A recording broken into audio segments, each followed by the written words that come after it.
वक्फ संशोधन बिल को लेकर आज लोकसभा में बहस जारी है। अलीगढ़ की आवाम क्या सोचती है, उनसे बातचीत करेंगे और जानेंगे इस बिल के पास हो जाने से किस तरह की परेशानी होंगी। अगर ये बिल पास हो जाता है तो क्या कुछ देखने को मिलेगा, क्या कहना चाहेंगे जिस तरह से बिल को लेकर चर्चाएं चल रही हैं, पास होना चाहिए या नहीं होना चाहिए, क्या क्या राय है? देखिए, मैं यामीन खान अब्बासी, जिलाध्यक्ष ऑल इंडिया मजलिस इत्तेहादुल मुस्लिमीन अलीगढ़।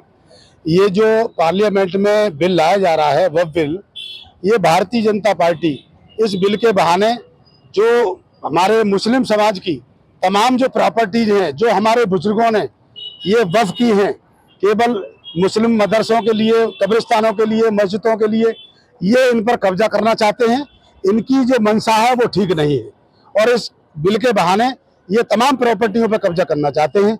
इसीलिए ये बिल लाया जा रहा है और इस बिल का हमारे पार्टी के सदर असदुद्दीन ओवैसी साहब और इसके साथ साथ तमाम विपक्षी दल इस पार्लियामेंट में आज विरोध कर रहे हैं और ये बिल नहीं आना चाहिए। ये बिल मुसलमानों के लिए ये काला बिल है, मुसलमानों के लिए बर्बादी का बिल है और इस बिल को किसी कीमत पर पार्लियामेंट में पास नहीं होना चाहिए। सौगातें मोदी की बात चल रही थी, सौगातें मोदी दी जा रही थी ईद पर। ईदी के तौर पर देश के प्रधानमंत्री नरेंद्र मोदी ने सौगात दी थी मुसलमानों को। जब वो सौगात दे रहे हैं तो क्या फिर इस बिल को लेकर मुसलमानों को ये गलत सोचना चाहिए कि बिल पास नहीं होना चाहिए? देखिए, वही हिसाब है कि कातिल भी वही है, कत्ल भी वही कर रहा है और उसके बाद वो कफन का इंतजाम भी वही कर रहा है।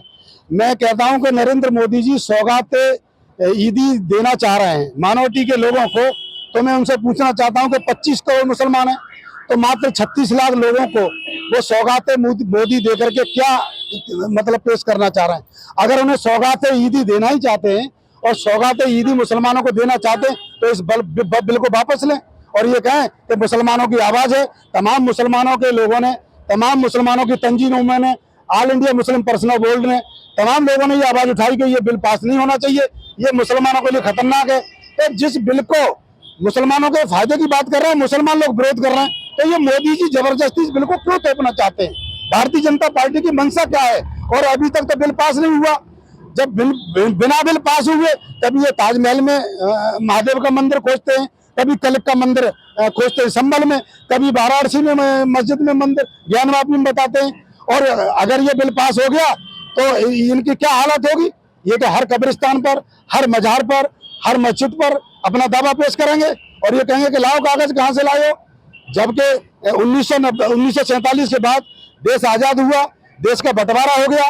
बंटवारा होने के बाद इस बिल में 1990 में ये एक्ट पास कर दिया गया कि जो भी इमारत है, जो भी इबादत गाह है, जो भी मतलब मस्जिद है मस्जिद रहेगी, मजार है मजार रहेगा, गुरुद्वारा है गुरुद्वारा रहेगा। उस बिल को भी नहीं मान रहे, वो भी तो पार्लियामेंट में पास हुआ था। तो इन पर कैसे भरोसा किया जाए?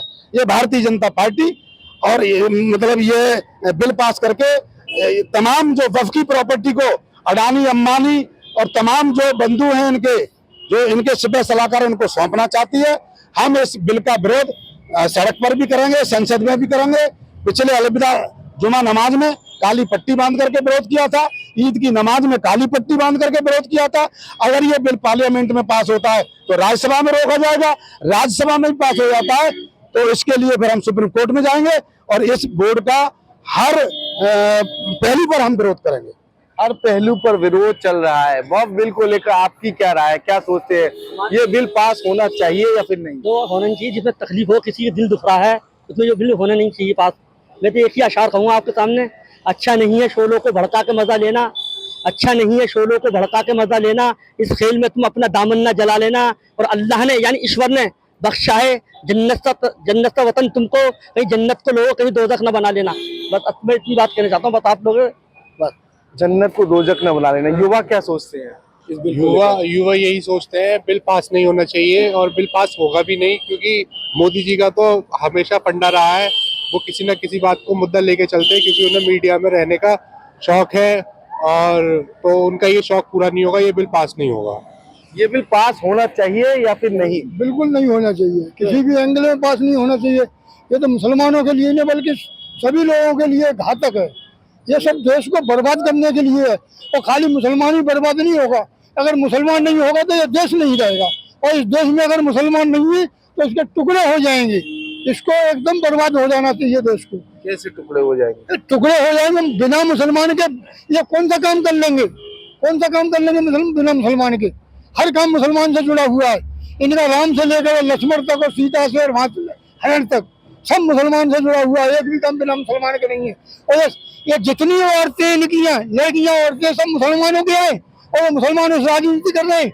अरे हमारी अम्मानी इनके सबकी लड़कियां मुसलमानों के घरों में घुसी हुई हैं, 20-25 औरतें मुसलमानों के घरों में, और ये उनको भड़का के मुसलमानों को और उनके साथ में गद्दारी कर रहे हैं। अपने बगल में टोपी लगवा के हिंदुओं से टोपी लगवाएंगे और मुसलमान कहलवाएंगे।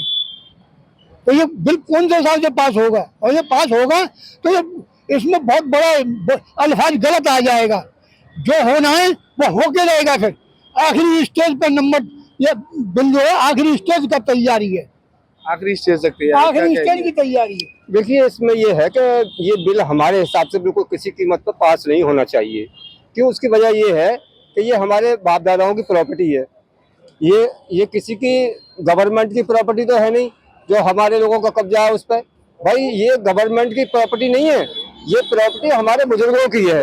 जो हमारे बुजुर्ग थे वो देके गए थे, कोई ईदगाह के लिए देके गया, कोई मस्जिद के लिए देके गया, कोई कब्रिस्तान के लिए देके गया।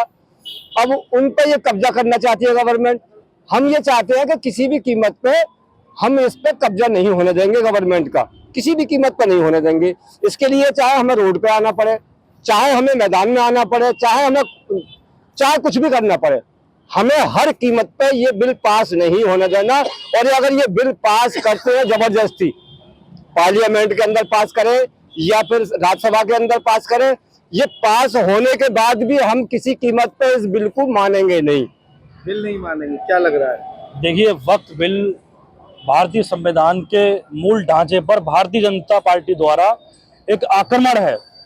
और जब एक शासित गवर्नमेंट किसी भी देश के संविधान पर अगर मूल ढांचे पर आक्रमण करेगी तो वो देश के लिए हानिकारक साबित होगा। आप बताइए, क्या मुसलमानों के पुरखों द्वारा दी गई दान की संपत्ति को ये देश की सरकार अडानी और अंबानी को सौंपने की तैयारी कर रही है, जबकि ये प्रॉपर्टी मुसलमानों के जो गरीब गुरबा मुसलमान है, यहाँ से इनके बच्चे इसी प्रॉपर्टी के जरिए तालीम हासिल कर रहे हैं। कुछ करोड़ों मुसलमानों के इसी प्रॉपर्टी के जरिए रोजी रोटी का इंतजाम हो रहा है। लेकिन ये भारतीय जनता पार्टी की सरकार उन गरीब गुरबा मुसलमानों की शिक्षा और उनके रोजगार को हड़पने का काम कर रही है। क्योंकि जिस तरीके से आपने देखा तमाम कंपनियों को प्राइवेटाइजेशन कर दिया गया, उसी को लेकर के प्राइवेटेशन के जरिए ही इस वक्फ बोर्ड की संपत्ति को प्राइवेट करना चाहते हैं। ऐसा नहीं है कि गवर्नमेंट प्रॉपर्टी को सरकारीकरण करेगी। सरकारीकरण करने के बाद ये संपत्ति को बड़े बड़े उद्योगपतियों को सौंप देंगे। जो मुसलमानों का हक है, जो उनका अधिकार है, जो उनका संवैधानिक हक है, उसको आप छीन करके उद्योगपतियों को दे देंगे तो आप एक तबके को कहां खुश कर पाएंगे? जबकि आप एक तरफ कहते हैं कि सबका साथ, सबका विकास, सबका विश्वास, लेकिन आप इस देश की माइनॉरिटी के साथ क्या करने जा रहे हैं? क्या आप चंद लोगों के कहने पर आकर के मुसलमानों के हक और हुकूक की लड़ाई को खत्म करना चाहते हैं? आप ये सोच रहे हैं कि इस देश का जो मुसलमान है वो दोयम दर्जे का नागरिक है, तो ये आपकी सोच बहुत गलत है। हो सकते हैं कुछ आपके सहयोगी दल ये कहते हों कि इस देश का मुसलमान दोयम दर्जे का नागरिक है, लेकिन ऐसा नहीं है। इस देश का मुसलमान फर्स्ट प्रायोरिटी पर आया है और वही रहेगा। आप अगर सरकारी तंत्रों का उपयोग करके इस देश के अमर पसंद मुसलमानों को डरा करके, धमका करके उनकी संपत्ति पर कब्जा करने की कोशिश करेंगे तो ये नाकाबिले बर्दाश्त है। जैसा कि आपने देखा CNRC के दौरान लोगों ने संवैधानिक तरीके से आंदोलन किए। अगर आवश्यकता पड़ेगी बिल पास होने के बाद तो वही संवैधानिक आंदोलन आपको जिले के प्रत्येक जगहों पर देखने को मिलेंगे। जबकि संविधान ने यह कहा कि जब आपके खिलाफ कोई भी गलत रणनीति या गलत कानून बनाए जाएं तो आपको यह हक दिया गया कि आप उसी तरीके से अपना विरोध करने का आपको पूरा अधिकार है।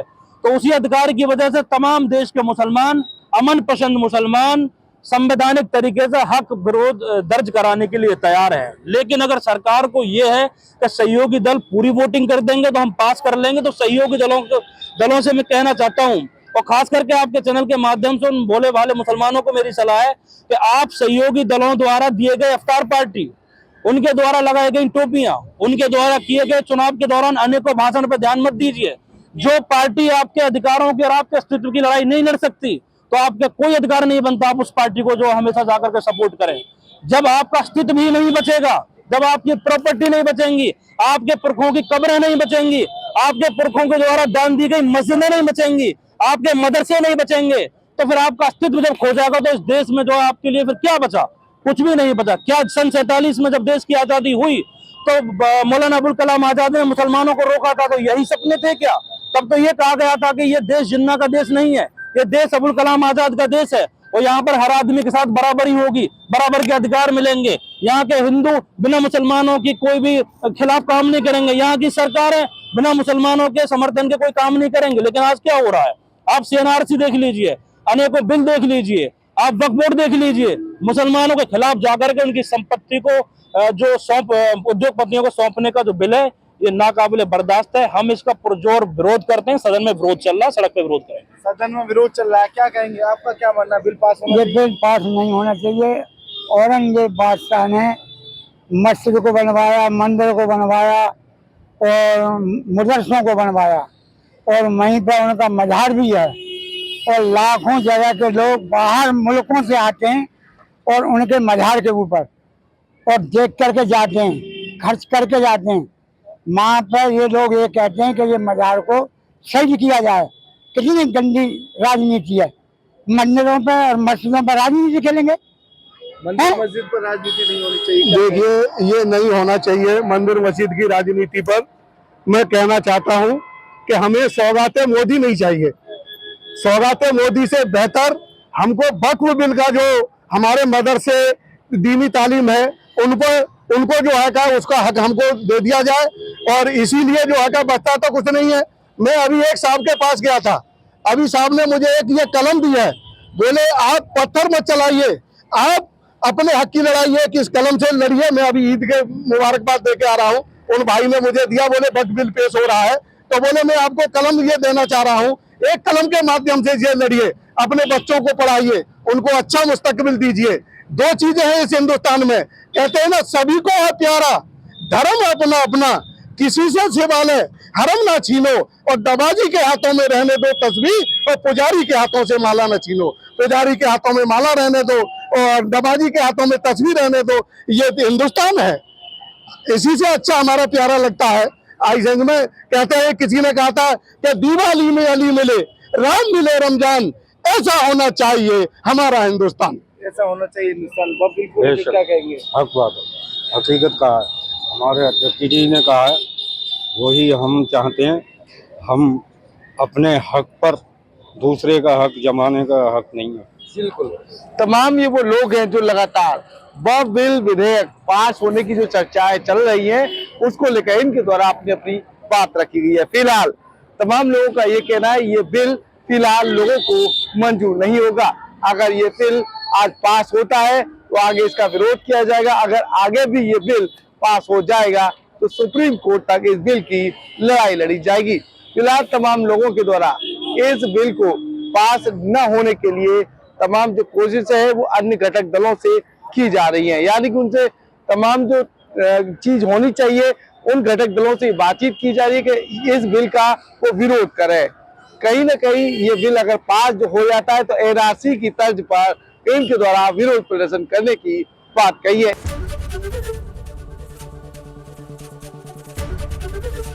ABP गंगा, खबर आपकी, जुबान आपकी।